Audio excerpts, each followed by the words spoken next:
Hi all, thanks for stopping by again. I'm going to give you my evaluation on my latest series, Move to Las Vegas, but still am a novice craps player. First of all, I want to thank everyone who enjoyed it, that stopped by and I'll watch it from maybe beginning to end, or even those who stopped by to watch just certain parts of it. I'll first want to say I'm sorry it was such a long and drawn out strategy and the redundancy of it, but wanted to show you what you know $300 can buy you for adult entertainment if that's the way you want to look at gambling. Not me. I'm kind of a person that likes to win. I like to put up less money to win more money than to put up more money to win less money. But this is something I practiced back in the day. And when one time a buddy and I were at the craps table, we witnessed a guy using this strategy, and I took it under my wing for a while and played it. And at times I did well, and times I didn't do so well.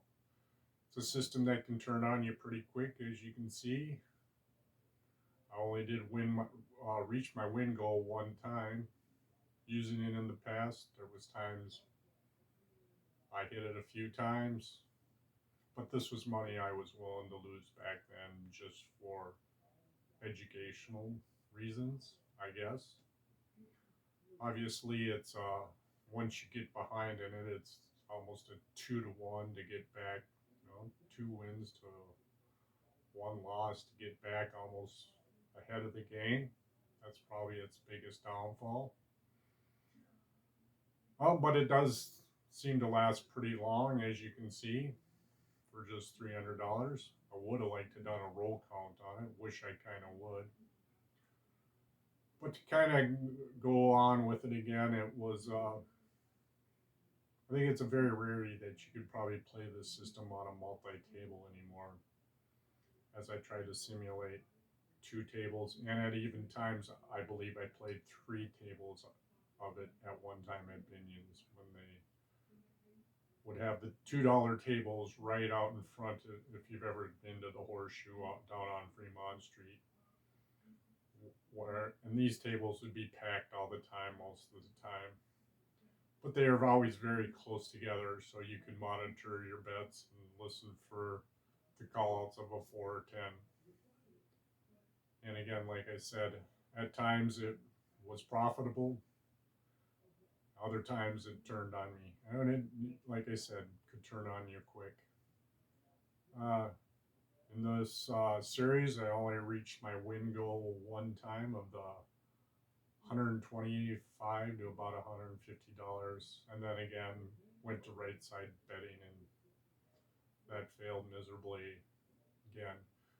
Again, I think it's all a timing thing when you get into situations like that. Anyhow,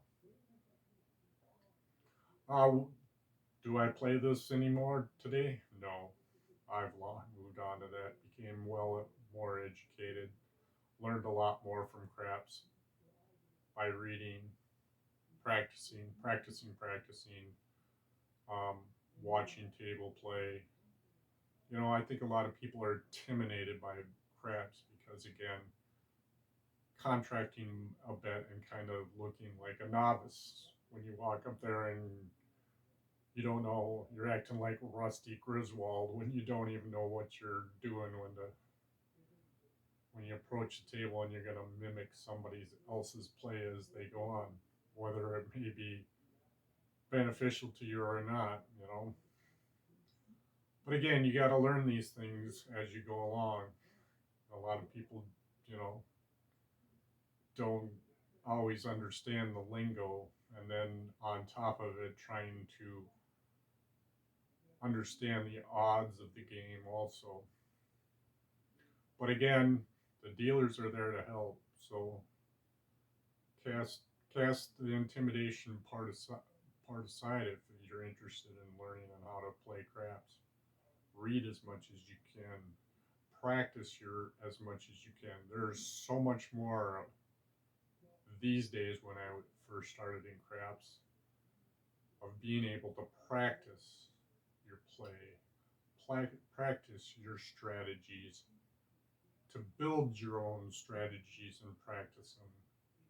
Back in the day, I used to have to use spreadsheets and figure and calculators. Nowadays, it's a lot easier just inputting and re-inputting and rolling out. It's very, the technology has advanced so much quicker, and the true game hasn't changed much. There's a lot of boutique betting, as I would call it, like the ATSs, these sharpshooter bets, the bets to entice the player to shoot for the moon, I guess, on easy bets and getting paid some pretty good odds on, you know, five or a dollar or whatever. But back to the situation at hand of covering my strategy that I just finished running. Um, I don't think there's much more to say about it. I hope you enjoyed it. I think it has its place for a novice craps player to understand there is a good chance to make money at it, and there's always a great chance to lose money at it. Just like with most strategies with limited bankrolls, limited knowledge, limited. It's not a very tough strategy to make sense of, but as a success, I'd probably try something else nowadays. But it worked out pretty good. I hope everybody enjoyed it. Again, it was an exercise, bringing me down memory lane of how I started and where I went to. And again, I think everyone that watched it and enjoyed it and that left comments. And if there's any questions or comments about the series, this final synopsis of that would be probably the best place to leave your comments and questions. All right, guys, I'll see you on the next one. I'm kind of gearing up, been kind of like thinking where I was at this time after I kind of cast this strategy aside and went on to something else. I think at that time I was learning a lot more about different strategies, of course, but I'm still trying to decide where I'm going to go from here after this one and what I want to call it. But, and also I'm going to be working on another little sidestep within the series like I did on the last one, which I also hope you guys enjoyed. But again, I'll let you guys go with that, and I hope to see you all again really, really soon.